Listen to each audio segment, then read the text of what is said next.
ဘောလုံးနဲ့ပတ်သက်တဲ့ content video တွေကိုလုပ်နေတော့တချို့တငယ်ချင်းတချို့ကဒီလို video တွေကိုဘာလို့အချိန်ကုန်ခံပြီးတော့လုပ်နေရလဲဆိုပြီးတော့မေးဘူးတယ်ဒါပေမဲ့မေးတဲ့လူကကျွန်တော်တို့လိုဘောလုံးဝါသနာရှင်တွေမဟုတ်တဲ့အတွက်အများကြီးတော့အထွေထူးပြန်လဲပြီးတော့မရှင်းပြဖြစ်ဘူးသူတို့ကထင်တာဒီကစားနည်းကလူတိုင်းသိတဲ့ကစားနည်းဖြစ်တဲ့အတွက်ရှင်းပြဖို့မလိုဘူးဆိုပြီးတော့သူတို့စိတ်ထဲမှာဒီလိုတွေးကျင်တွေးနေမှာပေါ့ဘောလုံးအားကစားကိုစိတ်ဝင်စားတဲ့သူတွေထဲမှာဘောလုံးပွဲကြည့်ကျင်တဲ့သူနဲ့ဘောလုံးကစားကျင်တဲ့သူဆိုပြီးတော့နှစ်မျိုးထပ်ပြီးတော့ခွဲလို့ရတယ်တကယ်တမ်းကျတော့ဒီနှစ်မျိုးကသူ့သူလိုနဲ့တကယ်မတူပါဘူးလက်ရှိမှာကျွန်တော်လုပ်နေတဲ့ဗီဒီယိုတွေကလည်း entertainment နည်းနည်းမဆန်ဘဲနဲ့ဘောလုံးနဲ့ပတ်သက်ရင်ဘယ်လိုကစားရမလဲဆိုတဲ့နီးစနစ်ပိုင်းနေနဲ့ skill ပိုင်းတွေကိုပို့ပြီးတော့ tutorial ဗီဒီယိုတွေလုပ်ဖြစ်တာများပါတယ်ဒီလိုဗီဒီယိုတွေကိုဘာလို့လုပ်ရလဲဆိုတော့ကျွန်တော်တို့ငယ်ငယ်တုန်းက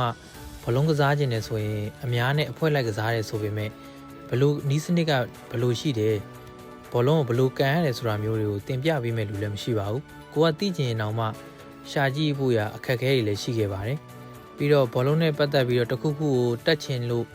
့သိကျင်လို့တယောက်တည်းလေ့ကျင့်နေတော့မှဒီကောင်တယောက်တည်းဘောလုံးကန်နေတာလားယူနေတာလားဒီလိုမျိုးမိကုန်းမျိုးတွေလည်းခနဲ့တလို့ရွဲသလိုနဲ့ပြောခံရမှုပါတယ်ကျွန်တော်တို့နိုင်ငံမှာဘောလုံးကိုလေနဲ့ကန်တဲ့သူကလူကြီးတစ်ဝက်လောက်ရှိပါတယ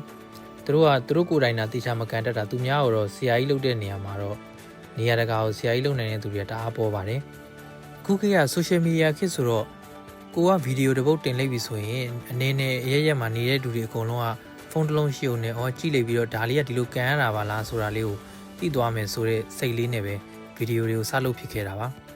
စိတ်ထဲမှာတော့ပထမမဝင်မရွေးဖြစ်တယ်ဆိုပေမဲ့နောက်တော့ကိုတင်ပြီးတဲ့အရာကမှန်နေတယ်ဆိုရင်တော့ချပြတဲ့နေဆိုတဲ့စိတ်ကြောင့်ဒီလိုမျိုးဗီဒီယိုတွေဆက်ရိုက်ဖြစ်တယ်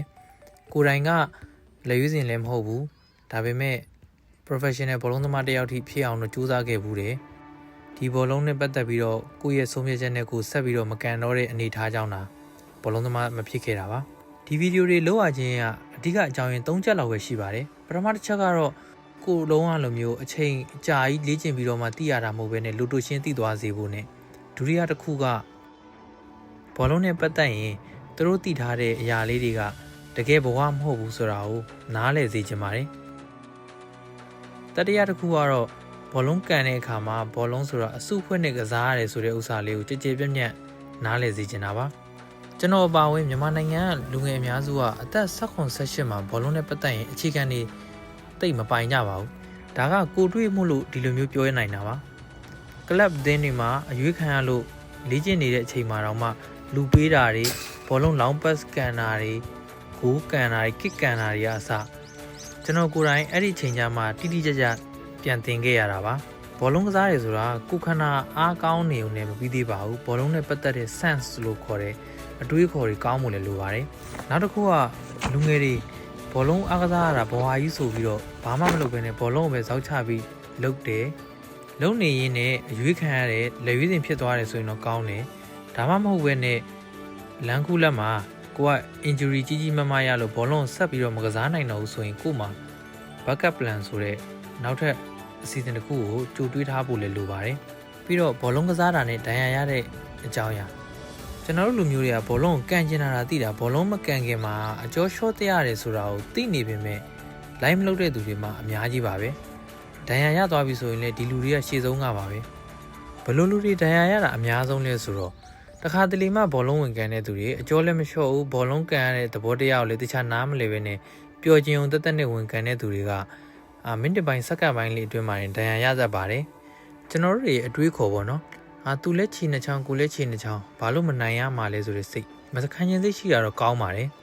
ဒါပေမဲ့ဒီလိုစိတ်ရှိုံနဲ့မရပါဘူးဘောလုံးကိုနီးစနစ်တကျနဲ့တေချာကစားတတ်တဲ့အသင်းနဲ့ဝရုံးသုံးကအားရှိုံနဲ့ဘောလုံးကိုဖြတ်ထုတ်ပစ်မယ်ကန်ထုတ်ပစ်မယ်ဆိုတဲ့အသင်းနဲ့တအားကွာပါတယ်အများကြီးလိုအပ်ချက်တွေရှိနေရတော့သိပေမဲ့ကိုယ်နိုင်ငံအသင်းကန်တဲ့ခါကျရင်တော့တအားနိုင်နေကြတယ်နိုင်ငံလေရွေးစင်မှာကန်တဲ့ကစားသမားတွေကလည်းငယ်ငယ်ကအမျိုးမျိုးအနေနဲ့ကနေပြီးတော့သက်ဆိုင်ရာမြို့နယ်တွေကနေလေရွေးစင်ဖြစ်ပြီးတော့ရောက်လာကြတဲ့သူတွေဖြစ်တဲ့အတွက်ကျွန်တော်တို့နိုင်ငံရဲ့မြို့တိုင်းမှာနေတိုင်းမှာလည်းဘောလုံးကစားတဲ့အခါဘောလုံးနဲ့တူအောင်လို့ကစားဖို့လိုအပ်ပါတယ်။ဘာလို့အဲ့လိုပြောလဲဆိုတော့အနည်းဆုံးဖြစ်တဲ့ထိုင်းအောင်ကြည့်ပါ။ထိုင်းလူမျိုးတွေကသူတို့လေရွေးစင်ကစားသမားတွေမှမဟုတ်ဘူးဝါသနာရှင်ကန်နေတဲ့သူတွေအကုန်လုံးကလည်းဘောလုံးနဲ့ပတ်သက်ရင်အခြေခံသဘောတရားလေးတွေကိုနားလည်ကြတယ်။အခုလက်ရှိကျွန်တော်နေနေတဲ့ကိုရီးယားမှာဆိုရင်လည်းဘောလုံးကစားတဲ့အခါအသက်ကြီးတဲ့သူတွေပဲဖြစ်ဖြစ်ငယ်တဲ့သူတွေပဲဖြစ်ဖြစ်စီးစင်းနေတကြကစားတယ် မကန်ခင်အကျော်လျှော့သလိုကန်ပြီးရင်လည်းအကျော်လျှော့တယ်ပြီးရင်နေရာလိုက်ကိုယ့်နေရာနဲ့ကိုယ်ကစားတယ်ဒီလိုလှုပ်ချင်းအဖြစ်ငယ်တဲ့ကလေးတွေရဲ့အမြင်မှာဘောလုံးဆိုတာဒီလိုပဲကစားရပါလားဆိုတဲ့အတွေးလေးဝင်သွားတယ်တကူကောင်းကန်ရတယ်ဆိုတာထက်အစုဖွဲနဲ့ကစားရပါလားဆိုတဲ့စိတ်ကလေးဝင်သွားတယ်ဒါပါပဲအခုဒီဗီဒီယိုကြည့်နေသေးရဆိုရင်သင်ရလဲ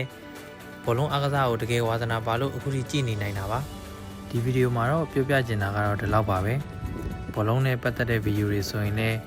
လုံနိုင်သမျှတော့ဆက်ပြီးတော့လုပ်သွားပါအောင်မယ်ဗီဒီယိုအဆုံးထိကြည့်ပြီးတော့လည်းအားလုံးကျေးဇူးများကြီးတင်ပါတယ်